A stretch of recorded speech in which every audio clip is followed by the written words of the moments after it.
bagaimana cara kejaksaan meyakinkan kepada masyarakat kalau CPN tidak memihak dengan pemerintah.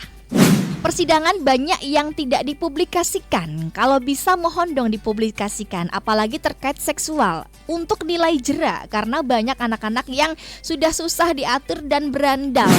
Kak mau tanya sekali, kalau misalnya mau melapor itu bagaimana?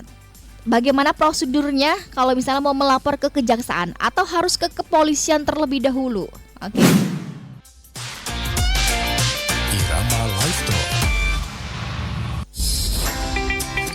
Ramadan 1447 Hijriah, upgrade iman, update kebaikan ya. Semoga kita mendapatkan kebaikan di bulan Ramadan kali ini ya. Dan pastinya berjumpa lagi bersama saya Ayu, menemani Anda semuanya dengan hadirkan hiburan-hiburan dan juga informasi-informasi yang menarik dan juga bisa menambah wawasan dan bermanfaat buat Anda semuanya. Dan kali ini kita simak kembali lagi mengikuti Irama Live Talk bersama Jaksa Menyapa ya, dengan Kejaksaan Negeri Kabupaten Purworejo dengan tema tindak pidana kekerasan seksual ya. Kemarin sudah dibahas terkait apa saja kenakalan-kenakalan remaja. Ini juga termasuk ya, kenakalan remaja juga ada bagian-bagian tersendiri. Terus kemudian tindak pidana kekerasan seksual nanti akan lebih luas lagi bagi Anda semuanya. Silakan nanti yang ingin bergabung boleh sekali di SMS online juga WhatsApp-nya 081 392 696 815. Telepon boleh dong ya di 0275 321 446 begitu. Yang mau chat langsung ada di Instagramnya Radio Irama FM ya. Silakan nanti chat aja di situ, nanti kita baca kalau misalnya ada pertanyaan-pertanyaan begitu ya. Sebenarnya kita mau masang ke TikTok tapi tadi belum siap juga. Wes ya sudahlah. Oke, thank you banget. Kita perkenalkan kembali narasumber kita yang sudah siap untuk memberikan pencerahan ataupun informasi pada kesempatan hari ini. Bersama narasumber kita ada Bapak Toto Harmiko SH MH selaku Kasih Intelijen Kejaksaan Negeri Kabupaten Purworejo, dan juga ada Mbak Dea Gatia Gilang DTSH. Beliau adalah dari Jaksa Fungsional Kejaksaan Negeri Kabupaten Purworejo. Kita sapa terlebih dahulu narasumber kita, mulai dari Bapak Toto Harmiko. Gimana kabarnya hari ini? Baik, Kak Ayu, terima kasih waktunya. Selamat pagi. Siap, kita jumpa lagi ya Pak Toto ya. Ya betul. Dan kali ini tidak sendirian, boleh diperkenalkan bersama siapa?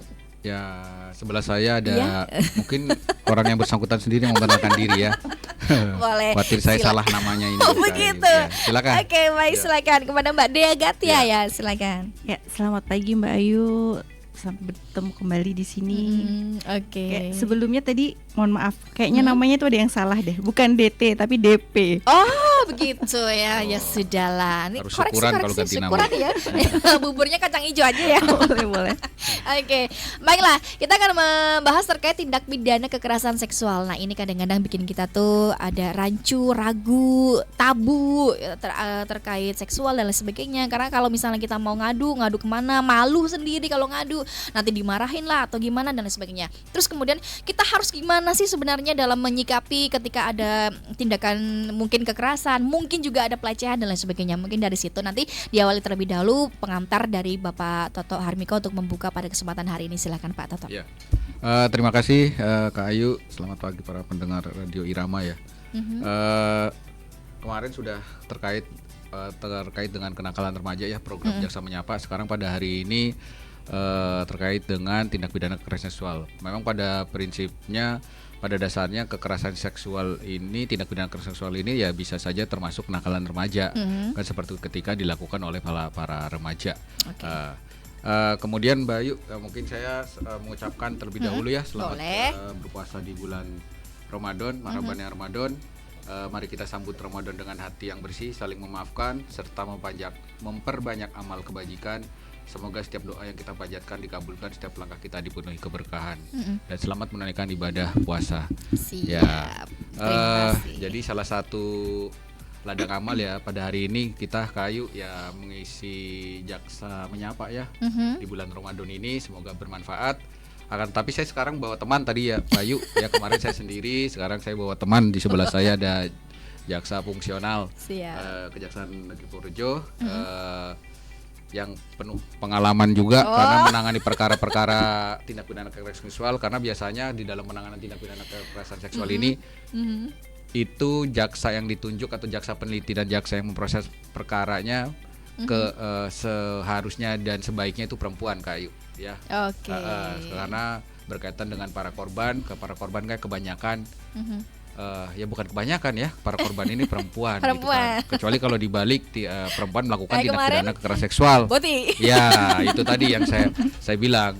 Yang jadi pertanyaan kok kenapa perempuan laki-laki aja, ya karena yang memenuhi unsur tindak pidana kekerasan seksual laki-laki, yang melakukan penekanan, pengancaman laki-laki. Sekarang kalau dibalik ada nggak atau ada ya mungkin ya yang perempuan mengancam laki-lakinya gitu ya untuk melakukan atau menekan agar melakukan kekerasan seksual ya. Saya rasa tidak ada ya Kak Ayu ya. Kebanyakan ya pasti laki-laki ya. Ya sebelum masuk ke materi tindak pidana kekerasan seksual ini mungkin sedikit saya ada sampaikan ke Ayu terkait dengan fungsi dan peran kejaksaan ya. Kenapa kok kejaksaan ini kok ada program Jaksa Menyapa sih seperti itu kan? Di sini memang pengertian Kejaksaan Republik Indonesia yaitu adalah lembaga pemerintah yang melaksanakan kekuasaan negara di bidang penuntutan serta kewenangan lain berdasarkan undang-undang. Jadi memang khususnya dan utamanya ini kejaksaan ini lembaga pemerintah melaksanakan kekuasaan negara di bidang penuntutan. Jadi kalau ditanya siapa yang menuntut, berapa tahunnya segala hukuman ya kejaksaan ya. Dan produk jaksa itu ya dikeluarkan oleh kejaksaan. Contohnya kayak kalau penyidikan banyak ya. Maksudnya kepolisian bisa mengeluarkan penyidik KPK, ada penyidik, kemudian ada penyidik PPNS di kementerian. Nah, kalau jaksa tidak ada lembaga lain yang mengeluarkan jaksa Kak Ayu ya. Itu satu-satunya mengeluarkan jaksa itu produk jaksa yaitu ya Kejaksaan Republik Indonesia. Yang mana syarat untuk jadi jaksa ini ya dilantik oleh Jaksa Agung baru dia bisa melaksanakan kewenangan penuntutan. Nah, pertanyaannya kenapa misalkan jaksa kok ada di KPK dan lembaga lain itu ya jaksa juga Kak Ayu tapi diperbantukan di instansi lain ya. Seperti itu berdasarkan kebutuhan organisasi. Nah, ya landasan hukumnya ini ya diatur di Undang-Undang Nomor 11 2021 ya, perubahan Undang-Undang Nomor 16 2024 tentang Kejaksaan RI. Jadi baru tahun 2021 ini dilakukan perubahan yang setelah beberapa kali setelah dari tahun 2024 ya. Jadi kejaksaan merupakan lembaga pemerintah yang melaksanakan kekuasaan di bidang penuntutan, bersifat merdeka dalam menjalankan tugas dan wewenangnya, dipimpin oleh Jaksa Agung ya. Akan tetapi berbeda dengan Mahkamah Agung, kalau kejaksaan ini itu dipilih oleh Presiden. Jaksa Agungnya dipimpin oleh Jaksa Agung dan dipilih oleh Presiden, berbeda dengan Mahkamah Agung ya Kayu ya. Dia independennya ini tidak dipilih oleh Presiden, dipilih oleh Komisi DPR melalui fit and proper test dan segala macam ya. Kalau kejaksaan Jaksa Agung ya dipilihnya oleh Presiden, bagian dari ketika ada reshuffle menteri atau pemilihan menteri ya atau kabinet baru ya, termasuk itu Jaksa Agung di situ dipilih. Ya itu kita harus bisa membedakan ya. Kemudian peran dan fungsinya itu ada banyak Kayu. Kejaksaan itu ada beberapa bidang ya. Yang pertama ada bidang tindak pidana umum, bidang pidana fungsinya. Tadi yang sudah disampaikan itu peran kejaksaan adalah lembaga pemerintah melakukan penuntutan dan kewenangan lainnya. Ya, kewenangan lainnya apa? Ya ini di bidang pidana, melakukan penuntutan perkara pidana di pengadilan seperti perkara tindak pidana umum ya yang diatur di KUHP, namanya Kitab Undang-Undang Pidana. Mungkin kalau kita lihat di pengadilan atau persidangan, di situ ada Pak Hakim, ada Pak Jaksa, ada pengacara seperti itu. Terus melaksanakan penetapan hakim dan putusan pengadilan yang telah berkekuatan hukum tetap. Melaksanakan penetapan hakim dan putusan yang seperti apa? Nah, pastinya ketika perkara itu dilimpah ke proses persidangan, hakim nantinya akan memutus ya terkait dengan perkara tersebut, apakah bersalah atau tidaknya tersangka atau terdakwa. Ketika memang diputuskan bersalah, hakim nanti akan mengeluarkan putusan berapa tahun ya dan segala macamnya itu. Nah, kejaksaan juga yang melakukan putusan hakim tersebut Kak Ayu. Iya, jadi yang mengeksekusi, misalkan memutus terhadap, ini kaitannya dengan pidana kekerasan seksual, contohnya memutus mengembalikan anak kepada orang tua atau menempatkan anak kepada lembaga rehab. Nah, yang mengeksekusi, yang menempatkan anak tersebut ya jaksa gitu loh. Jadi ketika anak itu misalkan dilakukan penahanan dari rutan ya kita bawa ke lembaga rehab. Seperti itu. Itu tugas jaksa ya. Salah satunya ya. Kemudian melakukan penyidikan terhadap tindak pidana korupsi. Nah, itu ketika berkaitan dengan tindak pidana korupsi, ya. Jadi yang tadi itu di bidang tindak pidana umum, kalau di bidang tindak pidana di bidang Pitsus, pidana khusus, itu melakukan penyidikan terhadap tindak pidana tertentu, yaitu korupsi. Jadi jaksa juga bisa melakukan penyidikan terhadap perkara-perkara korupsi, ya, yang mana perkara korupsi ini kan khusus perkara korupsi ini bisa dilakukan oleh jaksa, bisa dilakukan oleh kepolisian, bisa dilakukan oleh KPK. Kenapa bisa kejaksaan melakukan penyidikan tindak pidana korupsi? Yaitu adalah kewenangan yang diberikan oleh undang-undang secara khusus di Undang-Undang Tindak Pidana Korupsi. Kemudian kejaksaan juga perannya di bidang penanganan perkara melengkapi berkas perkara atau pra penuntutan, yaitu tadi ketika ada tahap kepolisian ini melakukan penyidikan, kemudian berkas dan tersangka itu dinyatakan lengkap oleh jaksa, ya kan, yang meneliti jaksa, kemudian pelimpahan tersangka dan barang buktinya ini dilimpahkan ke kejaksaan. Itu. Kalau pra penuntutan ini proses penelitian berkas perkaranya sebelum menyatakan lengkap. Nah, sekarang kalau dipikir-pikir ya Kak Ayu ya, itu berarti kerjanya itu dari hulu ke hilir ya Kak Ayu ya. Banyak juga ya ternyata. Ya, dari penyidikan, penuntutan, pengadilan, melaksanakan eksekusi semua jaksa. Itu Kak Ayu yang belum diketahui masyarakat, semuanya jaksa Kak Ayu. Mungkin kalau sesuai dengan kewenangannya kepolisian ya pada tahap penyidikan, ya kan, hakim pada saat persidangan. Kalau jaksa enggak, di tahap penyidikan ada, di tahap proses pra penuntutannya penelitian berkas ada, di tahap persidangan ya ada jaksa, yang di tahap ada eksekusi juga jaksa, yang di tahap ya mohon maaf dalam apa ketika ada namanya di dalam penegakan hukum ini ada yang terima dan tidak terima, ya kan, ya kan, atau yang tidak terima ini ya pasti ya bisa dikatakan ya tidak terima ya terhadap penegakan hukum, ya kan, atau yang terima terhadap penegakan hukum, yang ya itu yang berhadapan dengan yang seperti itu jaksa juga ya kan, karena di tahapannya semua jaksa ya. Kemudian itu yang terkait dengan pidana. Sekarang ada namanya bidang perdata dan tata usaha negara Kak Ayu. Jadi di Kejaksaan Negeri Purworejo itu khususnya yaitu tadi ada pidana umum, tadi sudah ada kan, pidana khusus yang menangani perkara korupsi, ada bidang perdata dan tata usaha negara, ya. Di sini sebagai apa? Sebagai jaksa pengacara negara. Apa artinya jaksa pengacara negara? Yaitu artinya kalau perkara tindak pidana umum ini semua warga itu atau tersangka terdakwa bisa didampingi pengacara kan? Penasihat hukum kan? Ya Kak Ayu ya. Nah, kalau negara tuh berhak juga kan, kalau ketika berhadapan dengan hukum ya didampingi oleh pengacara pastinya kan. Nah, pengacara negara siapa ya? Jaksa Kak Ayu. Tapi namanya jaksa pengacara negara. Ketika negara itu digugat, misalkan negara ada suatu punya kebijakan atau keputusan, kemudian ada yang tidak terima, misalkan digugat ke perdata, misalkan ada pembangunan gedung pemerintah, kemudian masyarakat tidak terima, merasa itu tanahnya ya menggugat. Nah, biasa Kak Ayu kan, perdata. Nah, itu ada yang bisa saja negara digugat ketika menerbitkan suatu keputusan. Keputusan itu bisa keputusan terkait dengan fasilitas umum atau kebijakan-kebijakan tertentu digugat di Pengadilan Tata Usaha Negara, ya. Yang dampingi jaksa siapa? Yang dampingi negara siapa ya? Jaksa. Namanya jaksa pengacara negara. Bagaimana cara mendampinginya? Ya cara mendampinginya misalkan contohnya ya, ketika pemerintah daerah ada kebijakan kemudian digugat perdata, yang dampingi jaksa. Bagaimana prosesnya bisa seperti itu? Memang sudah diatur di Undang-Undang Kejaksaan Kak Ayu. Ketika ada lembaga pemerintah daerah pusat atau pemerintah daerah digugat ya berhadapan dengan hukum, didampingi oleh jaksa dengan cara prosesnya seperti apa. Jadi lembaga berkaitan atau pemerintah daerah bersangkutan yang digugat oleh penggugat ya mengajukan permohonan kepada kita untuk dilakukan pendampingan hukum namanya secara tertulis. Di situ nanti kita telaah sejauh mana kronologis dan fakta-faktanya. Nah, nanti kita yang mendampingi di saat proses persidangan.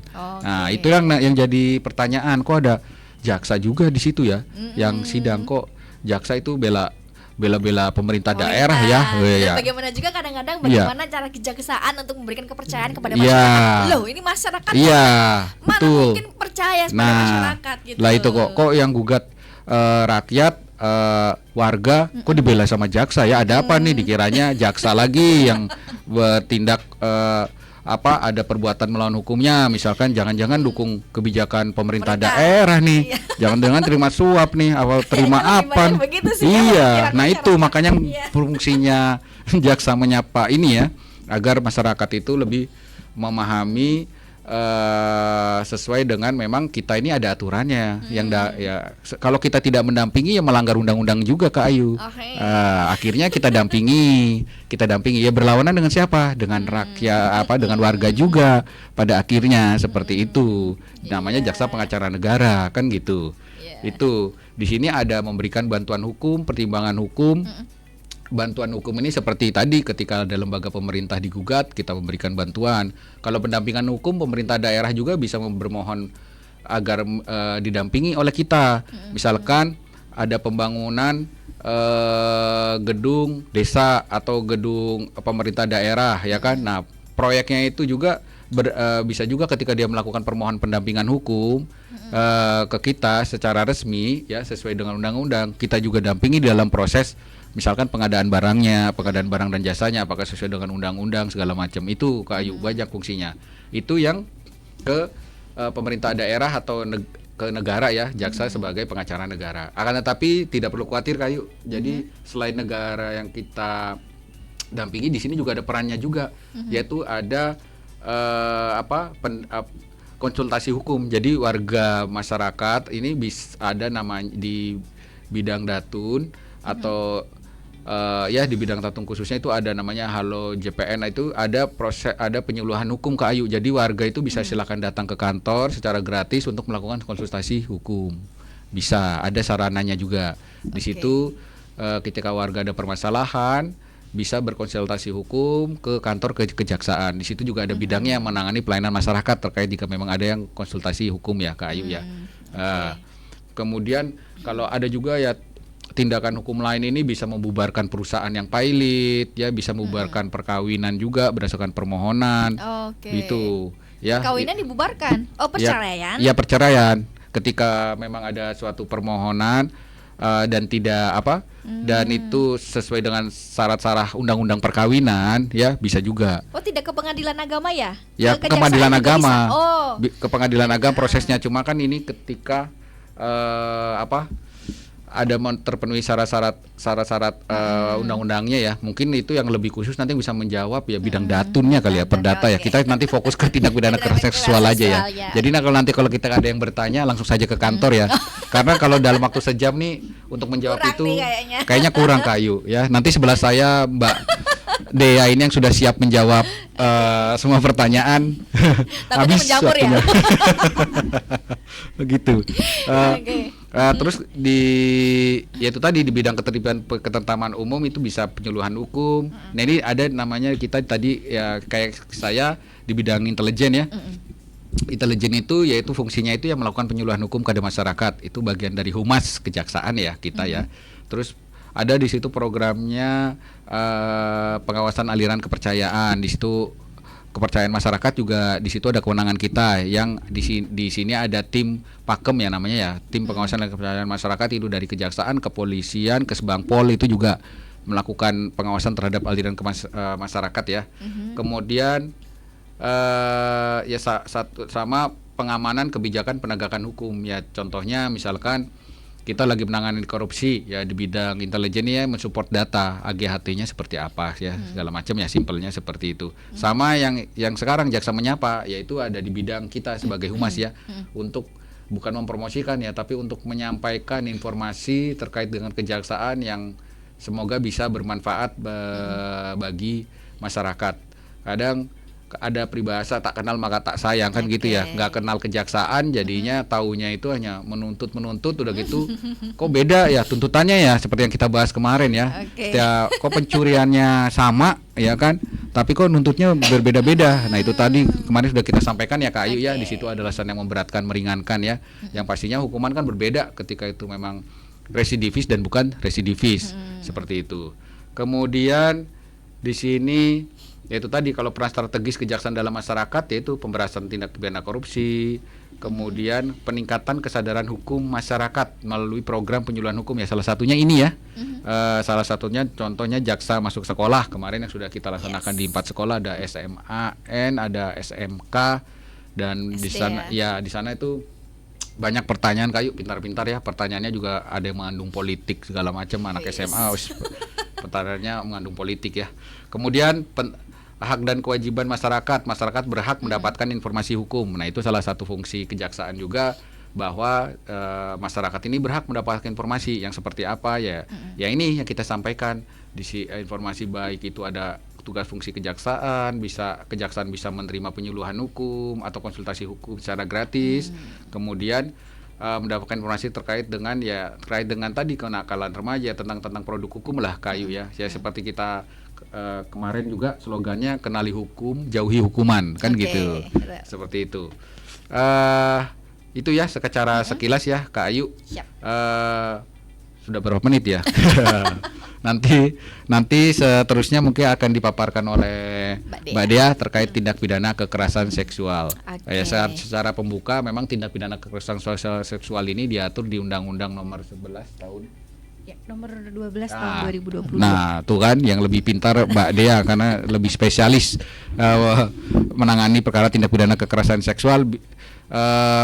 Beliau juga Mbak Dea ini yang lebih lama dari saya ya. Di sini kan sudah berapa tahun Mbak Dea di Purworejo? Dari 2021. Oh, dari 2021 udah 4 tahun. Kalau saya belum ada sebulan nih Kak Ayu ya. Lebih dulu di kejaksaan Bapak. Jadi yang nanti di Purworejo Kak Mbak Dea ini bisa ceritalah penanganan perkara atau pengalaman apa terkait dengan tindak pidana kekerasan seksual di Purworejo khususnya ya. Dan tindak pidana kekerasan seksual pada umumnya ya. Mungkin itu pembukaan dari saya. Selanjutnya akan diteruskan oleh Mbak Dea ya. Silakan Mbak Dea ya. Ya, terima kasih Pak Kasih Intel. Saya melanjutkan langsung ya tentang kekerasan tindak pidana seksual tadi yang sudah disampaikan oleh Pak Kasih Intel. Jadi orang-orang bertanya apa sih kekerasan seksual tuh gitu, yang termasuk tindakan-tindakan kekerasan seksual tuh seperti apa gitu kan. Jadi di Undang-Undang Nomor 12 Mbak Ayu tahun 2022 itu tentang kekerasan seksual, yang dimaksud tindak pidana kekerasan seksual itu adalah segala perbuatan yang memenuhi unsur tindak pidana sebagaimana diatur dalam undang-undang ini. Nah, memenuhi unsur yang seperti apa nih yang perbuatan itu bisa termasuk sebagai tindak pidana seksual. Yaitu ada dengan kekerasan atau ancaman kekerasan. Contohnya dengan kekerasan itu saat dia akan melakukan tindakan kekerasan seksual itu, seperti misalnya dengan cara memukul secara fisik kayak gitu kan. Kemudian ada juga ancaman kekerasan. Ancaman kekerasan ini kekerasannya belum terjadi, tapi dia sudah melakukan ancaman. Misalnya kalau kamu nggak mau saya habisin seperti itu, atau saya pukul. Nah, itu ancaman kekerasan.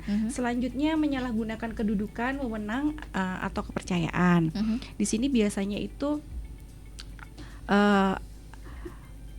antara korban dan pelaku kekerasan ini tuh biasanya ada hubungan, misalnya seperti ini contoh saja, karena biasanya oknum itu ada, seperti tenaga pendidik dengan muridnya. Nah, kemudian tokoh masyarakat yang dipercaya, itu kan, yang memiliki karismatik lah di masyarakat. Jadi seorang itu gampang percaya gitu misalnya. Atau guru ngaji terhadap muridnya, bos terhadap bawahannya. Nah, seperti itu. Kemudian ada juga kerugian yang ditimbulkan. Kerugiannya apa? Tidak harus ada kerugian sakit secara fisik, tapi ini juga psikis, kadang seperti trauma. Walaupun itu kadang kan kekerasan ini tidak melulu tentang fisik ya, kekerasan seksual ini bisa juga non fisik. Contohnya catcalling kalau zaman sekarang tuh ya. Itu ternyata termasuk kekerasan. Iya, termasuk kekerasan seksual Mbak Ayu. Jadi kayak melontarkan kata-kata ya kan, melontarkan kata-kata yang berunsur berbau-bau seksual. Misalnya ada cewek lewat gitu kan. Cewek mohon maaf, badannya ya kan. Kemudian gender seperti itu. Dan itu tanpa persetujuan korban. Itu sebenarnya kekerasan seksual non fisik. Otomatis dia ada rasa ketakutan atau trauma, ya kan, menjadi tidak percaya diri atau sebagainya. Nah, itu salah satu kerugian yang ditimbulkan. Kemudian tipu muslihat atau dia berkata-kata seolah-olah yang dia Merayu. lakukan ini tuh benar gitu. Oke. Jadi seolah korban ini jadi percaya, oh nggak apa-apa kok yang dilakukan ini tuh benar gitu loh, bukan perbuatan yang salah. Seperti itu. Kemudian kerentanan korban, ketidaksetaraan. Tadi seperti yang saya bilang tadi, seperti antara korban dengan anak buahnya. Ada rasa ketergantungan, dia rasa takut. Duh, saya ini cuma anak buah, ya Oke. kan? Saya takut nanti dipecat atau dikeluarkan, seperti itu. Kayak gitu. Jadi lebih dominan nih, ada rasa dominan dan ketergantungan gitu kan si korban. Dan jangan salah Mbak Ayu, ternyata kekerasan seksual ini terjadi juga bisa loh di dalam rumah tangga antara istri dan suami. Why? Nah kan, kok bisa gitu, kok Iya, bisa. Nah itu kok makanya bisa? juga ada ketergantungan seseorang gitu.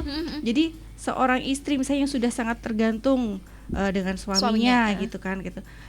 Bisa aja seorang suami ini melakukan kekerasan seksual. Contohnya, mohon maaf, saat istri ini melayani, nah si suami ini melakukan kekerasan-kekerasan yang maksudnya seperti dipukul atau dia dipaksa memakai kontrasepsi tidak sepertujuan dengan tujuan untuk tidak produksi lagi gitu kan, alat reproduksinya seperti itu. Nah kalau itu tadi kan unsur-unsurnya, kalau bentuk-bentuknya seperti apa? Nah bentuk-bentuknya ini ada pelecehan seksual non fisik tadi seperti saya sebutkan, catcalling, atau dia itu mengucapkan di depan publik dengan tujuan merendahkan, berbau seksualitas seperti itu. Kemudian seksual fisik itu ada perkosaan, mohon maaf, pencabulan. Mungkin ini selain di Undang-Undang Tindak Pidana kekerasan seksual tuh biasanya juga yang sering terjadi sebenarnya, sering terjadi di Purworejo ini tuh kami tuh sering menangani perlindungan anak. Jadi kekerasan seksual ini terjadi pada korbannya anak-anak. Sampai saat ini. Ya, Oke. korbannya anak-anak dan itu masih anak-anak sekolah lah. Dan ini berawal dari pacaran biasanya. Satu sekolahan juga. Kadang satu sekolahan, kadang enggak, kadang Oke. sama-sama anak-anak, kadang-kadang pelakunya adalah orang yang lebih dewasa, sudah maksudnya bukan anak di bawah umur lagi. Kakak kelas lah. Bahkan ada yang sama suami guru lesnya. Suami Guru lesnya. Jadi si anak ini ya. Wah, luas sekali ya. Guru ngajinya. Nah, itu tadi ada penyalahgunaan kedudukan, kewenangan, kepercayaan, nah seperti itu. Nah, kalau si mungkin melanjutkan materi yang sebelumnya tentang kenakalan remaja ini, ya efeknya akhirnya menyerempet ke sana ujung-ujungnya nih. Dia jadi dari pacaran lah, ya kan. Kadang suka menonton video Oh, yes. porno. Nah, itu. Kemudian jadi bohong sama orang tua, akhirnya pergi. Karena yang biasanya kita pelajarin dari berkas-berkas anak tuh bermula seperti itu gitu loh. Ujung-ujungnya akhirnya apa? Dibujuk rayu lah, diiming-iming lah, kayak kan, karena aku sayang sama kamu, diberikan sesuatu gitu kan. Gak sebenarnya itu kan. Ya itu yang dimaksud tadi tipu muslihat. Sehingga si anak ini kan merasa, oh dia suka loh sama saya dia sayang gitu kan. Terus nanti kalau terjadi apa-apa saya yang akan tanggung jawab. Biasanya itu kata-kata mautnya tuh biasanya itu. Akhirnya si anak ini terbujuk untuk, ya mohon maaf, disentuh-sentuh badannya, bahkan sampai ada yang sudah melakukan hubungan suami istri. Itu akhirnya orang tuanya tahu, tidak terima, akhirnya dilaporkan. Ya. Nah, itu biasanya kalau di Purworejo lebih banyaknya itu. SMP, SD, SMP ada. Oh. Oh my god, SMP sekarang kecil banget loh, masih kecil banget SMP loh. ada. Banyak Umurnya itu. yang kecil Kayu, badannya besar. Kebanyakan junk food mungkin ya. Bongsor Kayu. Bongsor ya. Oke. Ya jadi itu termasuk bentuk kekerasan seksual juga gitu loh. Jadi selain tadi ada di dalam rumah tangga, selain itu non fisiknya tuh kebanyakan kalau di Purworejo kejadiannya adalah terhadap anak-anak gitu. Bahkan kadang kalau kita melakukan penyuluhan hukum di sekolah-sekolah itu ya, kita selalu tekankan itu Kak Ayu. Pokoknya kalau yang pacaran-pacaran inilah gitu. Ada yang tanya gini, lah kalau dilakukan suka sama suka gimana Bu? Nah itu kan, gimana Bu? Apakah bisa dipidana juga? Loh, ya bisa, kalian masih di bawah umur gitu kan. Bisa walaupun suka sama suka, mau sama mau, iya kan. Gitu. Jadi berawal dari kayak gitu. Kemudian ada bentuknya itu kekerasan seksual tadi adalah pemaksaan kontrasepsi. Ya, di sini di pasal 8 itu disebutkan yang melakukan perbuatan memaksa orang lain menggunakan alat kontrasepsi dengan kekerasan atau ancaman kekerasan. Jadi ada itu, dengan kekerasan atau ancaman kekerasan, penyalahgunaan kekuasaan, penyesatan, penipuan, membuat atau memanfaatkan kondisi tidak berdaya. Jadi si korbannya itu kayak tidak dikasih berdaya. minuman apa gitu atau? Ya dengan paksaannya dia dijadikan dia merasa takut, ya kan, seperti itu kan, membuat kehilangan fungsi reproduksinya. Nah itu juga termasuk salah satu bentuk kekerasan seksual. Selanjutnya yaitu ada eksploitasi seksual. Nah ini yang banyak juga gitu kan terjadi, dan sekarang tuh malah justru pelaku-pelaku yang menjadi korban eksploitasi seksual itu anak di bawah umur juga.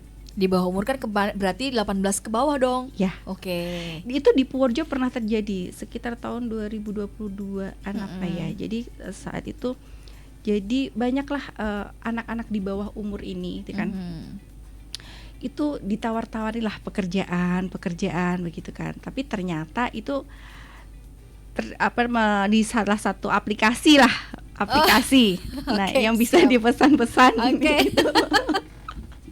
Yang dipesan-pesan itu, dan ternyata si anak-anak itu tuh ditinggalkan, maksudnya disuruh tinggal di kos-kosan di sini. Oke, tanpa sepengetahuan maksudnya apa, anak-anak nggak tahu. Awalnya ya cuman ngekos aja, mereka kabur dari orang tuanya, seperti itulah. Oke. Terus di kos-kosan itu lama-lama akhirnya itulah mau pengen punya penghasilan lain nggak, akhirnya itulah mereka dimasukkan ke aplikasi itu, dan mungkin pertama sekali dua kali mereka menolaknya karena mikir saya belum pernah, tapi mereka memiliki rasa ada ketakutan, rasa ketakutan seperti itu. Akhirnya sekali dua kali mau, tapi ujung-ujungnya akhirnya jadi keterusan karena mereka udah mendapatkan keuntungan, mereka bisa punya uang sendiri. Nah itu eksploitasinya seperti apa ya, mereka kan menjajakan ini ya, seksualitasnya itu. Selanjutnya ada lagi tentang perbudakan seksual, itu dia hampir-hampir sama sih. Jadi diambil keuntungannya seperti apa, kan bisa mendapatkan duit. Nah selain itu keuntungannya yaitu selain mendapatkan keuntungan uang, yaitu juga keuntungan menikmati salah satu yang diinginkan dari si pelaku ini tadi. Siap. Seperti itu.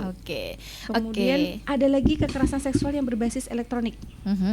Ini secara, kalau tadi kan ada non fisik ya kan, kemudian pemaksaan alat kontrasepsi. Nah kalau yang berbasis elektronik itu dengan dia misalnya mengirim video tidak senonoh kepada korban ya kan, tanpa persetujuan korban, dengan maksud tujuan ya hasrat seksual si pelaku ini tersalurkan. Kemudian ada juga dia mengirim pesan genit misalnya seperti itu. Nah itu, atau gambar, atau dia mengambil foto dari si korban ini tanpa sepengetahuan korban, kemudian dia sebarkan sebagai bahan olok-olokan ke teman-temannya, seperti itu Mbak Ayu. Kak Dia, nanti kita akan break terlebih dahulu, nanti kita akan lanjut lagi sembari menunggu pertanyaan-pertanyaan yang sudah terkumpul di sini nanti gitu ya. Baik, thank you, terima kasih. Itu beberapa pembukaan dan juga ada beberapa materi yang sudah disajikan, ada arti, bentuk-bentuk, unsur-unsur dan sebagainya. Nanti ada pertanyaan-pertanyaan yang nanti kita akan hadirkan buat Anda semuanya ya. Kita break terlebih dahulu, tetap stay di 88,5 Irama FM Purworejo, atau lagunya pasti infonya. Assalamualaikum warahmatullahi wabarakatuh.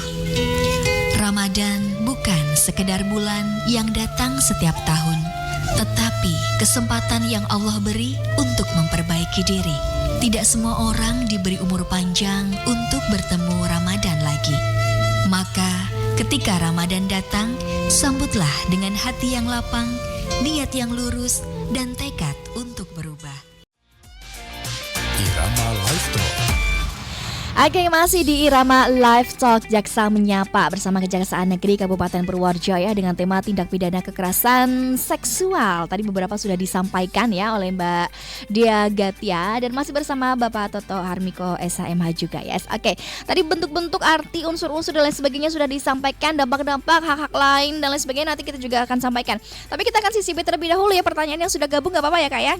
Tadi membahas terkait bagaimana cara kejaksaan meyakinkan masyarakat kalau JPN itu tidak memihak pemerintah.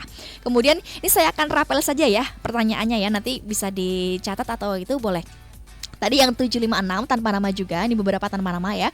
Bagaimana cara kejaksaan meyakinkan kepada masyarakat kalau JPN tidak memihak dengan pemerintah.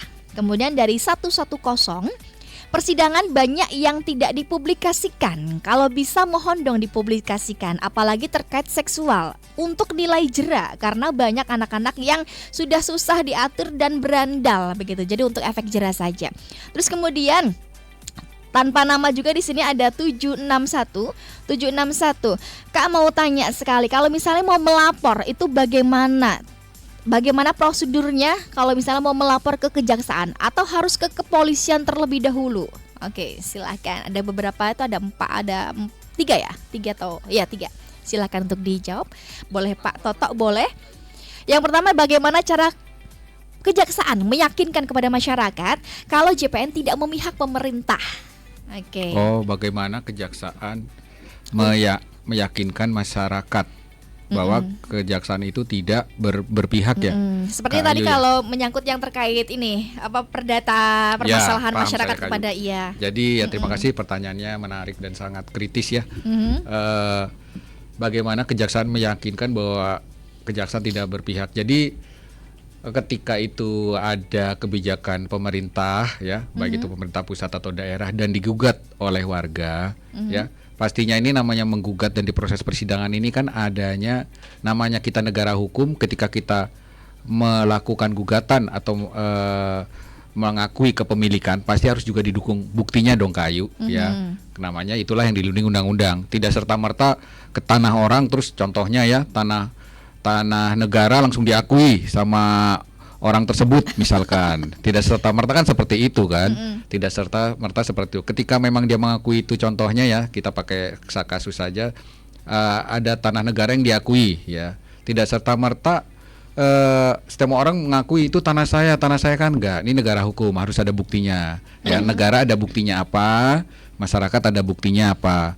Bagaimana meyakinkan tidak berpihak, yaitu di adanya proses sidang Kayu. Di proses sidang itulah nanti masyarakat tersebut menghadirkan bukti-bukti kepemilikan atau bukti-bukti dasar gugatannya. Dan pemerintah juga akan menghadirkan bukti-bukti juga ya, seperti apa kepemilikan status tanah tersebut. Seperti itu Kayu. Jadi ya terbuka lebar dalam proses persidangannya ini terbuka untuk umum. Kemudian tahapan persidangannya juga terbuka untuk umum. Itulah yang menunjukkan bahwa kejaksaan tidak berpihak. Semua bisa menyaksikan proses persidangan itu. Semua bisa menyaksikan alat bukti apa yang ingin ditunjukkan. Itulah proses hukumnya. Nanti hakim memutuskan berdasarkan berdasarkan fakta-fakta di persidangan. Seperti itu Kayu. Meyakinkannya seperti apa ya, pastinya ya transparansi sesuai transparansi di dalam proses penegakan hukumnya, seperti itu. Ya kalau transparansi mau kurang yakin seperti apa kan, seperti itu Kak Ayu ya. Ya kan, itulah untuk meyakinkannya transparansi proses hukumnya. Makanya di sini kayak kejaksaan, contohnya Kejaksaan Agung ada ketika menangani suatu perkara pasti ada pemberitaan, tahapan-tahapannya dipublikasikan, di proses sidang pun terbuka untuk umum. Memang ketika masih tahap penyidikan tidak bisa diinformasikan. Karena apa? Karena itu bagian dari proses hukum yang tidak bisa diinformasikan karena masih proses penyidikan. Karena apa? Proses penyidikan ini kan masih dalam tahap pengumpulan alat bukti Kayu. Nah, ketika dipublikasikan ya, tersangka-tersangkanya yang diduga melakukan tindak pidana ya bisa kabur atau menghilangkan barang bukti Kayu. Ya kan? Gitu. Wah, ada barang bukti uang, dia simpen kubur dulu di belakang rumah. Ya. Ini canda aja Kayu. Atau ada uang dialihkan dulu kemana? Ditransfer atau disembunyikan ya, contohnya yang lebih nyata waktu dekat ini ada safe house ya, Dirjen Pajak itu ada safe house nyimpen uang. Nah, itulah makanya tidak bisa dipublikasikan. Tapi ketika proses hukumnya itu pada tahap persidangan bisa dipublikasikan. Itulah transparansi, itulah yang menjaga kenetralitasan proses hukum khususnya kejaksaan dalam hal ini. Gimana? Ya itu dia, kadang banyak masyarakat tuh mindsetnya Allah kejaksaan pasti belanya pemerintah dong gitu. Ya, lah itulah transparansi, itulah yang terbuka lebar, masyarakat bisa mengawal bisa mengawal, tapi dengan cara yang positif, jangan demo-demo segala macam, demo-demo anarkis. Ketika nanti ada perbuatan melawan hukum diproses ya kan, jadi permasalahan baru lagi gitu Kak Ayu. Oke. Ya, yang pastinya nih negara Siap. hukum demokrasi ya salurkanlah dengan cara yang baik ya. Kalaupun kritik juga dengan cara yang baik, bukan dengan cara yang menjelek-jelekan, yang mengandung suku, agama, ras. Dengan cara ya, kritik yang baik lah. Semua dilakukan dengan cara yang baik seperti itu Kak Ayu. Oke, Pak ya. Toto. Nanti bisa dilanjutkan Mbak Ya, Dea Mbak Dewa kalau terkait khusus kekerasan seksualnya. seksual. Ya, tadi pertanyaan kedua adalah persidangan banyak yang tidak dipublikasikan terkait Nah, itu. seksual. Ya. Nah, makanya untuk efek jerah kadang-kadang anak-anak zaman sekarang bandel gitu, Betul. susah diomongin. Itu gimana nih? Jadi gini Mbak Ayu, kalau untuk terkait tindak pidana seksual ya, ini kan berarti asusila ya. Jadi tindak pidana itu di sistem peradilannya itu, perkara peradilannya itu tertutup. Kalau untuk perkara yang asusila itu, kan kekerasan seksual ini kan masuk asusila ya. Tujuannya apa? Yaitu melindungi martabat korban. Nah, seperti itu, kemudian mencegah stigma sosial kan, serta menjaga moral publik. Beda dengan perkara tindak pidana pencurian misalnya. Itu biasanya di persidangan dibuka oleh hakim secara terbuka. Berbeda dengan perkara asusila dan juga perkara anak. Jika pelakunya ini anak, itu dilakukan sistem peradilannya di sidang peradilannya itu dilakukan dengan tertutup. Jadi tidak bisa dilihat oleh masyarakat. Anak saja ya untuk usia yang Anak dewasa. dan tindak pidana asusila seperti kekerasan, perkosaan walaupun itu pelakunya sudah dewasa itu tertutup. Korbannya juga dewasa? Iya, Oh, tertutup. tertutup juga. Iya. Nah, nanti saat pembacaan putusannya bisa terbuka dan masyarakat bisa tahu seperti itu. Begitu. Bahkan di SIPP pun sistem untuk melihat perkembangan persidangan di pengadilan itu, kalau untuk perkara anak dan asusila tidak bisa kita buka. Kan itu kan umum ya, dibuka oleh umum portalnya kan. Nah, tapi kalau untuk anak dan tindak pidana asusila tidak bisa. Karena itu Oke. tertutup. Karena tujuannya itu tadi untuk melindungi martabat korban. Kasihan dia sudah menjadi korban, Oke. ya kan? Kemudian kalau itu nanti dibuka kan, jadi karena untuk memulihkan psikisnya itu loh yang kalau korban-korban kekerasan seksual ini Mbak Ayu. Oke, ini yang 1110 menyambung saja. Tapi yang dipublikasikan lebih ke pelakunya aja biar malu. Oh seperti itu. Itu gimana itu kalau seperti itu? Gimana Kak Ayu? Disambung lagi yang dipublikasikan lebih ke pelakunya biar malu, ada efek jerahnya, biar nggak ada yang niru. Kalau dipublikasikan pelaku biasanya kan memang dipublikasikan ya, ada pelanggaran tindak pidana seksual dilakukan oleh siapa-siapa. Tapi kalau terkait dengan data pelaku dan ininya, kalau masih anak di bawah umur itu kan tidak bisa Tetap tertutup. Iya, tetap tertutup Kak Ayu. Sistem Oke. peradilan Mbak, anaknya sistem seperti peradilan itu. anaknya seperti itu Kak Ayu, yang sudah diatur di undang-undang. Memang kaitannya dengan pembentuk atau penyusun undang-undang mengatur seperti itu, berkaitan bisa saja dia dasar membentuk undang-undang itu didasari oleh adanya masukan-masukan dari psikologis atau psikiater ya. Pada tahapan-tahapan itu mereka emang korban-korban seksual ini dia akan cenderung trauma Kak Ayu, cenderung trauma dan tertutup. Bahkan ya mohon maafnya banyak kejadian bisa saja di Projo atau di pengalaman saya di tempat lain itu, yaitu tadi yang tadi sudah disampaikan oleh Mbak Dea, ini kan pelaku-pelakunya bisa dalam posisi atau kondisi kerentanan yang sangat rentan, bisa saja ya sangat rentan dalam artian apa, yaitu tadi adanya tekanan, bisa saja adanya tekanan psikis ya kan, dan ketakutan ya karena sudah bersandar atau bersandar hidup dari orang tersebut, dan orang tersebut yang melakukan tekanan dan bertahun-tahun baru ketahuan Kak Ayu, bisa saja bertahun-tahun baru ketahuan ada ternyata itu ada kekerasan seksual di situ. Itulah yang traumanya yang sungguh besar dan dahsyat ya, traumanya berdampak kepada proses hukumnya ini pun kadang pada saat di persidangan pun hakim juga nanti memposisikan para pelakunya ini tidak di ruangan tersebut, agar keluar dia di ruangan sendiri Kayu gitu, agar dia bisa bercerita. Kadang kan takut. Karena malu juga. Ya malu atau bisa saja ya takut, bisa saja ya. gitu kan. Seperti itu Kayu ya. Kalau pemberitaan ya pastinya kan dengan inisial-inisial ya, kejadian-kejadian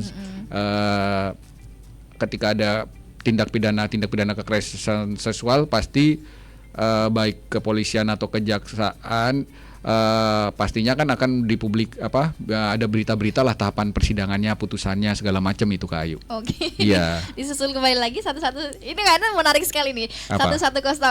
Kenapa tidak di live saja sih? Terkhususnya pelakunya aja nggak apa-apa wes gitu. Nggak pernah ya kalau misalnya Purworejo memang menghindari live gitu ya. Kalau untuk sidang tidak sih. Oke, tidak ya berarti. Oke, walaupun untuk perlaku saja Apalagi tidak bisa. pelakunya adalah anak, karena kan di sistem Oke. peradilan anak itu mengedepankan yang terbaik untuk anak, seperti itu Pak Ayu. Oke, kita ke telepon ya yang sudah gabung ya. Oke, halo, selamat siang. Dari mana, dengan siapa, di mana? Siang Kak Ayu. Ya, halo. Halo, selamat siang Kak Ayu. Iya, selamat siang. Dari Muhammad di Purworejo. Oke, Bapak Muhammad di Purworejo. Silakan langsung kepada narasumber. Kak Dia saja. Oh, Kak Dea, Kak silakan. Dia kaitan dengan tindak pidana kekerasan seksual. Korelasi Undang-Undang 12 2022 dengan KUHP yang terbaru itu bagaimana? Saling menguatkan atau bisa menjadi tumpang tindih? Itu yang pertama. Kemudian yang kedua, kalau pelakunya juga masih anak-anak di bawah umur, undang-undangnya digunakan apa? Apakah juga undang-undang TPKS dan KUHP atau undang-undang khusus untuk anak? Kemudian yang terakhir, Kak, kalau bantuan hukum untuk masyarakat miskin dari kejaksaan, maksudnya bisa diinfo ke masyarakat apa? Itu Kak Ayu, terima kasih. Salam Ramadan. Oke, terima kasih Pak Muhammad. Salam Ramadan kembali. Silakan Mbak Dea, langsung Baik. Coba saja. ini pertanyaannya kurang jelas di sini. Apa, Pak Ya, Ayu? dari yang pertama mungkin menguatkan antara undang-undang yang lama dan juga yang baru. Pak Muhammad, nanti kalau misalnya ada saya keliru dikonfirmasi kembali lagi ya. Itu apakah ada saling menguatkan atau tidak? Oh, begitu. jadi kalau undang-undang yang baru itu maksudnya KUHP Ya, yang jadi- baru 2002. Ya, jadi tadi pertanyaannya itu apa? Kan ada undang-undang tindak pidana kekerasan seksual, terus ada KUHP. Nah, itu saling bertentangan atau tumpang tindih gitu loh. Apakah kekerasan seksual diatur di KUHP juga atau sebaliknya gitu? Gitu, Jadi Mbak. kalau di KUHP yang baru nih tahun 2023 itu sebenarnya ada juga kekerasan seksualnya, yaitu tentang perkosaan. Itu masuk di pasal 473 ayat 1. Nah, itu ancamannya 12 tahun. Nah, nanti biasanya kita itu dalam penerapan pembuatan dakwaan ya Pak ya. Jadi Ya. pembuatan dakwaan itu atau penyangkaan pasal terhadap tersangka di dalam berkas perkara itu biasanya dilapis. Biasanya menggunakan KUHP, karena di situ ada juga kekerasan seksual yaitu perkosaan, bisa juga dilapis dengan TPKS itu tadi, Undang-Undang Nomor 12 tahun 2022, karena TPKS ini kan merupakan lex spesialis yang lebih spesial seperti itu. Kemudian bagaimana dengan anak? Kalau anak ini juga dia masuk di Undang-Undang Nomor 35 tahun 2014 tentang perubahan Undang-Undang Nomor 23 tentang perlindungan anak. Nah, di situ juga disebutkan di pasal 81, 82 itu di situ termasuk kekerasan seksual juga, tapi korbannya anak. Di situ ada pencabulan, persetubuhan, seperti itu Mbak Ayu. Nah, biasanya kita lapis-lapis juga. Oke. Seperti itu. Seperti itu. Terus kalau untuk bantuan hukum? Tadi disampaikan juga. Bantuan hukum seperti gimana maksudnya? Mungkin bantuan hukum para korban dan lain sebagainya. Nah, itu kalau untuk korban itu, jadi si korban ini punya hak sebenarnya sebagai dia sebagai korban kekerasan seksual itu dia memiliki hak memang Mbak Ayu di situ. Dia bisa kita sebagai aparat penegak hukum itu bisa memberitahukan hak-hak si korban ini. Salah satunya yaitu tentang restitusi. Mereka di situ ada juga selain si pelaku ini dihukum pidana penjara, denda seperti itu, tapi ada juga namanya restitusi. Nah, restitusi itu ganti kerugian atas kehilangan, misalnya kehilangan kekayaan atau penghasilan akibat tindak pidana yang dilakukan oleh pelaku. Misalnya si korban ini adalah anak buahnya seperti tadi, kemudian dia dipecat, kan kehilangan nih, kehilangan dia pekerjaannya. Kemudian ganti kerugian akibat penderitaan langsung TPKS. Seperti itu. Misalnya walaupun itu tidak bisa diukur dengan uang ya sebenarnya ya, karena traumatisnya seperti itu kan. Kemudian penggantian biaya perawatan medis. Kemudian jika itu ada luka-luka, menimbulkan luka-luka, kalaupun tidak menimbulkan luka fisik, psikologisnya, nah itu kan dia juga butuh perawatan, butuh pengobatan. Kemudian ganti kerugian atas kerugian lain yang dialami korban. Seperti itu Mbak Ayu. Itu hak-haknya si korban. Selain itu dia juga bisa didampingi oleh psikologis, bahkan itu didampinginya itu dari tahap penyidikan sampai ke persidangan dia bisa nanti didampingi di situ. Kemudian dia bisa juga nanti ada LPSK, Lembaga Perlindungan Saksi dan Korban, di situ juga bisa. Oke, terus biasanya kalau misalnya mohon maaf dalam keadaan kondisi ekonomi yang kurang mampu dan sebagainya kan itu seperti apanya gitu. Ya kadang-kadang kan kalau misalnya mohon maaf juga ya ekonomi yang rendah kan gampang dilalah ada aja gitu salahnya begitu. Berarti juga ada ya untuk yang miskin dan lain sebagainya gitu ya, hak-haknya ya. Oke, Pak Muhammad, mungkin kalau misalnya ada pertanyaan lagi yang sekiranya tadi yang saya sampaikan kembali lagi ada kurangnya, nanti boleh dikoreksi kembali ya Pak Muhammad ya. Begitu, thank you. Sekiranya tadi yang belum, oh iya satu lagi tadi yang belum, yang apa namanya, bagaimana cara melaporkan kasus seksual ke kepolisian dulu atau kejaksaan langsung, boleh tidak? Kalau untuk pelaporan ke kepolisian, karena di sana ada unit namanya PPA ya, Perlindungan Perempuan dan Anak. Nah itu nanti dilapor di situ. Kepolisian dulu ya. Kepolisian dulu. Oke, gitu. Alasannya kenapa ini? Kok tanya kepolisian dulu atau kejaksaan, atau langsung kejaksaan? Nggak boleh ya? Nggak bisa ya? Nggak bisa ya? Jadi, ada aturannya ya, udah ya. Jadi gini Kayu, kalau yang bisa dilaporkan langsung ke kejaksaan itu yang sudah diatur secara khusus itu itu tindak pidana korupsi bisa dilapor ke kejaksaan langsung. Ya, tapi kalau terkait dengan tindak pidana umum yang diatur di KUHP, Kitab Undang-Undang Hukum Pidana, itu pelaporannya ke kepolisian. Seperti itu. Ya bisa sih ke kita, tapi kan kitanya paling nggak mendampingi, tapi yang memproses hukum itu tetap kepolisian. Penanganan perkara tindak pidananya ke Ayu. Terus sama yang tadi juga terkait dengan ada nggak tumpang tindih dengan KUHP baru gitu ya. Sebenarnya itu tidak tumpang tindih Kayu, jadi saling melengkapi. Jadi yang seperti tadi disampaikan oleh Mbak Dea, ya kita ada namanya teori hukum itu lex specialis ya, derajat lex generali. Intinya ada hukum yang bersifat secara khusus, yang mengatur secara khusus, yang berlaku ya hukum secara khusus itu. Contohnya kalau perbuatan-perbuatan yang terkait dengan kekerasan seksual ya, dalam pacaran, misalkan kekerasan seksual di tempat kerja, kekerasan seksual di dalam rumah tangga tanpa pemaksaan fisik, itu diatur secara khusus di tindak pidana kekerasan seksual. Akan tetapi di KUHP tadi sudah disampaikan oleh Mbak Dea, ini juga diatur ada pemerkosaan, pencabulan, ya kan? Itu yang tidak apa ya? Maksudnya yang tidak diatur di tindak pidana kekerasan seksual inilah yang menggunakan KUHP.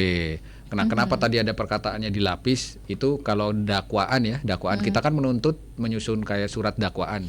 Surat dakwaan itulah yang akan menjadi dasar kita untuk pembuktian di persidangan. Perbuatan manakah yang terbukti?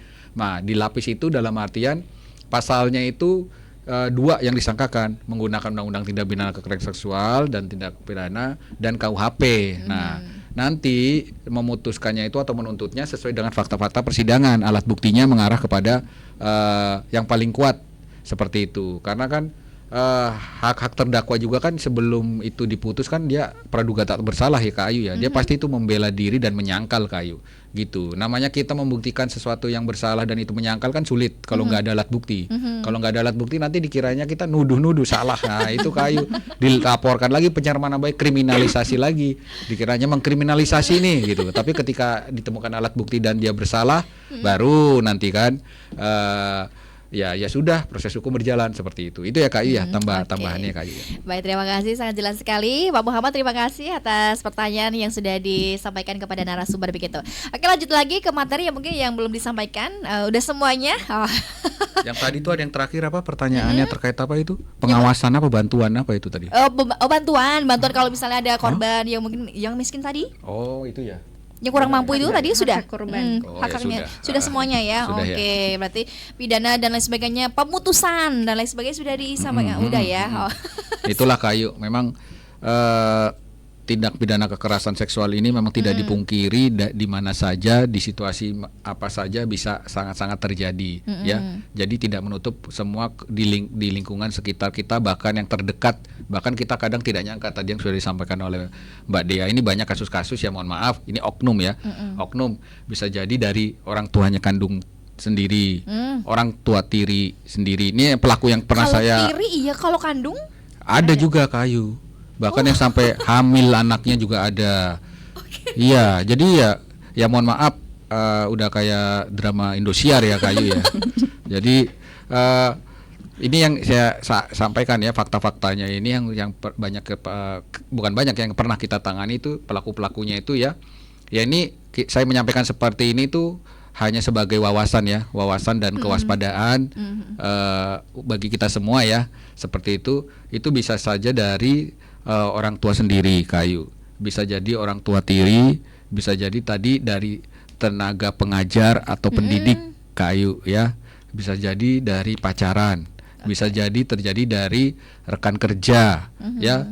Bahkan yang umum itu yang kaitan dengan media sosial itu bisa saja terjadi yang tadi dari aplikasi-aplikasi tertentu. Aplikasi ini banyak yang saya bilang kemarin itu saya sampaikan. Di sini aplikasi itu banyak yang bisa kita download macam-macam ya. Ada bisa Instagram, aplikasi chat-chat ya kan. Bahkan sekarang yang lagi booming itu ada apa itu?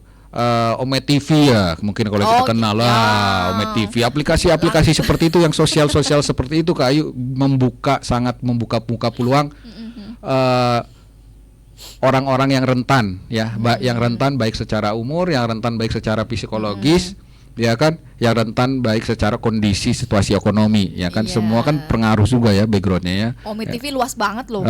Betul, bisa sampai keluar negeri kan. Nah, kalau itu efeknya malah lebih luas, ternyata kenal sama pedofil, bahaya lagi Kayu, ya kan. Bahkan ada kejadian itu yang pernah saya tangani itu, ya mohon maaf ini pasangan cowok sama cowok Kayu. Waduh. Betul. Cowok sama cowok ya. Dan ini tuh dia suka sama suka, kemudian mereka buat video dijual Kayu. Dijual videonya itu keluar negeri. Videonya dia bisa jadi mata pencarian mereka. Tapi dijual ke sesama LG. Iya, jadi ada grupnya sendiri. Oke.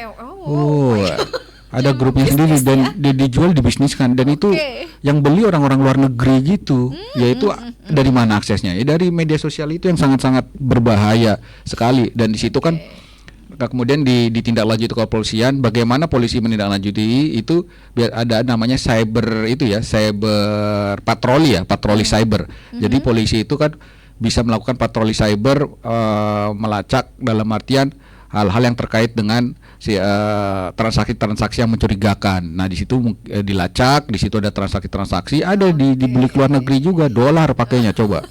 Ya, itulah itu. Ada, akhirnya diproses di kita ya, di proses hukum juga sudah padahal suka sama suka ya kan. Kalau dipikir suka sama suka ngapain gitu kan, tapi itu dia menjual kontennya itu. Itu yang dilakukan oleh G ya. Itu sangat luas Kayu ininya ya, dampaknya. Makanya tadi saya bilang ketika kita sebagai orang yang dewasa, sebagai orang tua, sebagai guru, sensitiflah kepada lingkungan sekitar. Apalagi kita sebagai pendidik, kita sebagai pembimbing, ya sensitiflah kepada lingkungan sekitar kita gitu loh. Apalagi misalkan lingkungan sekolah, ya positiflah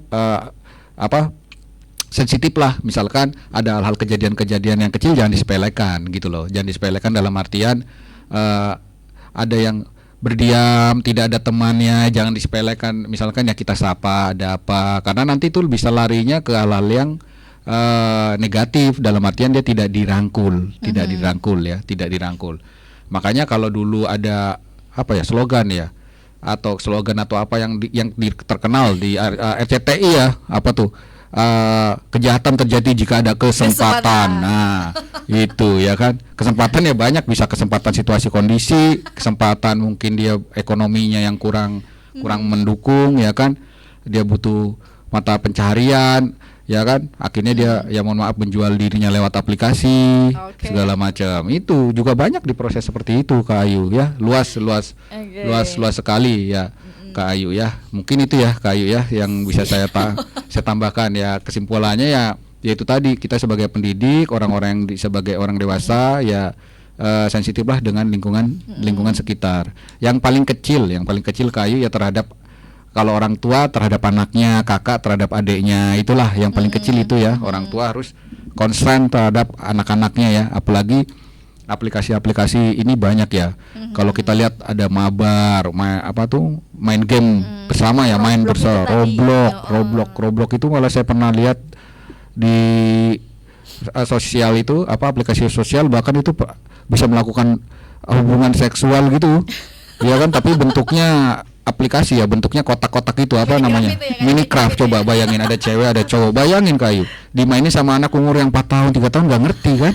Tapi dari di situ padahal dewasa temannya itu. Nah, itulah yang kita harus saring. Itulah ya, orang tua juga harus melek teknologi sih sebenarnya Kak Ayu ya. Jangan sampai maksudnya harus melek teknologi. Jadi perkembangan dunia yang global ini tuh sangat-sangat berpengaruh ya global ini, apalagi internet mudah didapat, kuota mudah didapat, akses digital mudah didapat, itulah yang sangat-sangat rentan sekali ya kan. Bahkan ya itu tadi, kalau efeknya bisa jadi asal mulanya ekonomi ya kan, main judi online juga ekonomi juga tuh, bangkrut ekonomi ya. Ya kalau judi online kan nggak berbaku terhadap perempuan, laki-laki juga kan nggak punya duit, akhirnya cari duit yang lain, laki-laki juga kayak gitu Kayu ya. Oke. Baik, ini sudah masuk di closing statement. Sebelum ke pesan-pesan, di sini ada yang masuk juga tanpa nama, perlu diinisiasi hukuman pelaku kekerasan seksual, dipotong kemaluannya.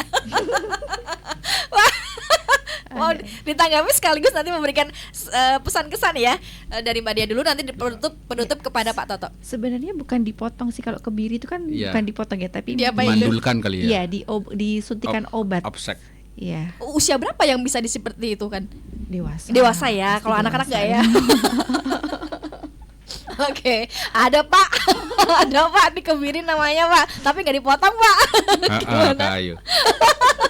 Dan itu juga agak sembarangan juga, ada prosesnya Kayu. Patinnya kita eksekusi, kita seperti itu meninggal Kayu ya kan. Kan pasti namanya penegakan hukum ada yang terima nggak terima ya Kayu ya. Viral lagi, jaksa salah mengeksekusi, jaksa lagi. Itu kan pernah ada ya Pak di Jawa Timur atau mana yang dipakai hukuman itu, karena yang itu santri-santrinya korbannya sangat banyak, santri-santri. Nah itu akhirnya kebiri namanya. Oke, baik. Baik, dari Mbak Dea memberikan closing statement, pesan kesan sebelum nanti akan ditutup oleh Bapak Toto, monggo. Ya, jadi pesan-pesan saya terhadap masyarakat Purworejo ya ini ya khususnya untuk pelaku-pelaku kekerasan seksual itu sebenarnya seperti yang Pak Toto tadi bilang tuh bisa terjadi dari orang terdekat kita, tapi juga bisa dari orang yang tidak kita kenal, bahkan di jalan-jalan umum. Jadi kewaspadaan, karena ini korbannya biasanya adalah kebanyakan perempuan, dan biasanya memang perempuan sih gitu kan. Jadi kewaspadaan, dan jangan pernah takut untuk melapor kalau menjadi korban, karena biar ada efek jerah, karena nanti kalau tidak lapor akan banyak korban-korban yang lain seperti itu Mbak Ayu. Oke, baik. Beralih ke Pak Toto sekaligus nanti untuk menutup jumpa. Oke, terima kasih Kayu. Tadi sudah disampaikan banyak yang kita sudah sampaikan juga. Jadi memang tindak pidana kekerasan seksual ini kejahatan yang serius ya. Jadi tidak hanya berdampak pada korban, tetapi juga menimbulkan konsekuensi hukum yang sangat berat bagi pelaku ya, karena di situ ancamannya 12 tahun, ketika dilakukan korbannya anak bisa ditambah jadi maksimal 16 tahun ya. 16 tahun. Kemudian juga korban tetap bisa mendapatkan perlindungan hukum. Remaja perlu tahu bahwa jika mengalami kekerasan seksual, mereka berhak dilindungi dan mendapat pendampingan hukum dari keluarga, polisi atau lembaga hukum. Salah tadi yang sudah disampaikan adanya namanya restitusi ya, penggantian kerugian ya. Dalam arti ini kerugian material dan imaterial. Material contohnya ketika dia trauma, melakukan pengobatan segala macam, itu bisa melakukan klaim ya, klaim terhadap si pelakunya untuk diganti rugi. Bukan dalam artian ketika diganti rugi proses hukum berhenti, tidak. Itu hukuman tambahan bagi si pelaku, dia untuk mengcover atau menanggung biaya-biaya yang dikeluarkan oleh korban. Terus informasi dan edukasi itu juga penting. Banyak remaja belum tahu batasan hukum terkait perilaku seksual ya. Tadi yang sudah kami sampaikan, batasan baik itu bisa batasan umur yang dikatakan dewasa itu maksimal anak yang berusia di bawah 18 tahun ya. Kemudian dampak psikologisnya juga, kekerasan seksual meninggalkan trauma yang bisa bertahan lama. Memahami ini membuat remaja lebih empati dan bertanggung jawab dalam berinteraksi. Maksudnya lingkungan sekitar ya, kami juga berpesan terhadap korban-korban yang seperti itu jangan dikucilkan. Kadang dia itu rentan, maksudnya korban yang rentan. Ya namanya korban bukan keinginannya dia, kan gitu, bukan keinginannya dia. Seakan-akan di masyarakat yang begitu luas ini menjustifikasi dia hubungan seksual lah, nggak ada agamanya. Ya dia itu bisa saja korban, ya korban. Namanya korban, dia diintimidasi, contohnya dilakukan dengan ancaman, siapa takut nanti, apalagi contohnya ya mohon maaf sama oknum orang tua atau tenaga pendidik ya kan, di dalam suatu ruangan menyendiri diancam dibunuh. Nah itu sangat-sangat ya, mereka mau tidak mau ya, bukan keinginannya mereka ya. Jadi ya lingkungan sekitar juga harus mendorong atau merangkul ya mendorong dan merangkul agar dia ini dapat hidup normal kembali gitu loh Kak Ayu. Ya itu yang harus juga di kita cermati. Ya sudah, kalau pesan untuk remaja ya hormati batasan orang lain, jangan melakukan kontak atau perbuatan seksual, ya kan. Kemudian jaga diri ya, hindari situasi resiko yang berada di tempat sepi atau berinteraksi online orang yang tidak dikenal secara sembarangan. Terus ketika ada kekerasan ya jangan takut melapor ke pihak yang berwenang. Contohnya kepolisian dalam hal ini, tapi bukan berarti kalau harus ke kepolisian saja. Kepolisian ini kan proses hukumnya, tapi laporan pertama bisa saja kepada orang terdekat, orang tua, teman, sahabat, guru. Ya cerita saja agar bisa diteruskan kalau dia memang malu kan. Terus hindari pergaulan negatif ya. Contohnya carilah teman-teman yang sebaya, yang positif. Jangan bergaul yang beda dengan umurnya, kecuali memang di dalam les atau apa dengan Pak Guru itu kan, atau Bu Guru itu baik ya kan. Cuma kalau yang bergaul sama bermain sama orang-orang dewasa yang tidak sesuai umurnya negatif, ya itu juga harus dihindari ya di ini. Terus gunakan media sosial dengan bijak ya. Jangan mengirim video, pesan-pesan yang bersifat seksual, bisa menjadi alat bukti atau disalahgunakan. Kadang dirayu-dirayu, ngirim foto segala macam, atau bisa dirayu-rayu sama orang dikenal, fotonya ya itu orang ganteng ternyata kakek tua ya kan. Ya itu Kayu ya pesannya banyak ya Kayu ya pesannya ya. Ya memang ya karena dengan waktu yang singkat ini saya harus menyampaikan yang banyak juga biar tersalurkan ilmunya yang bermanfaat. Begitu Kak Ayu. Terima kasih waktunya. Terima kasih. Sama-sama terima kasih untuk Bapak Toto Harmiko SHMH, Kasih Intelijen Kejaksaan Negeri Purworejo, dan juga Mbak Dia Gatia Gilang DP MSH ya, Jaksa Fungsional Kejaksaan Negeri Kabupaten Purworejo, sudah memberikan penjelasan kepada kita semuanya dan pertanyaan-pertanyaan yang tadi Anda sudah lontarkan dan lain sebagainya. Semoga mendapatkan jawaban yang sesuai dengan harapan Anda semuanya begitu ya. Sekali lagi selamat Ramadan, selamat menunaikan ibadah puasa, semoga diberikan kelancaran sampai nanti buka puasa ya. Dan terus simak di Irama FM, apalagi bersama Irama Live Talk Jaksa Menyapa bersama Kejaksaan Negeri Kabupaten Purworejo. Saya Ayu mohon pamit. Assalamualaikum warahmatullahi wabarakatuh. Sampai jumpa. Untuk Indonesia, dari lokal untuk global. Radio Irama FM, top lagunya.